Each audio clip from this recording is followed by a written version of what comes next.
అబ్బబ్బబ్బబ్బా! బయటేమో ఒకటే వర్షం, చలి. కానీ ఆ టైంలో వేడి వేడి అట్టులో వేడి వేడి చికెన్ వేసుకొని తింటే ఎలా ఉంటుంది చెప్పండి? అది కూడా ఇంట్లో మనకు నచ్చినట్లుగా మంచి టేస్టీ తోటి చేసుకొని తింటే ఇంక చెప్పనవసరం లేదు కదా! కదా కదా కదా కదా!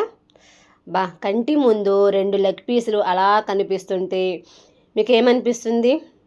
అది లివర్. ఇందాక వేసింది కందనకాయ. మా వారికి చాలా ఇష్టము. సో అది అనమాట. ఎలా ఉంటుందో కామెంట్ చేయండి. నాకైతే చాలా ఇష్టం. అలాగా అట్టులో చికెన్ గ్రేవీ వేసుకోవటము. మొక్కలు నవలలేండి, ముసలిదాన్ని అయిపోతున్నాను కదా, అలా అని కాదు కానీ నాన్ వెజ్ తక్కువే. సో అది అనమాట ఫ్రెండ్స్. టేస్ట్ ఎలా ఉంటుంది అనేది కామెంట్ చేయండి. ఎలా చేశాను ఏంటనేది వీలైతే నెక్స్ట్ వ్లాగ్లో ఉంటుంది, ఎంచక్కా చూడొచ్చు.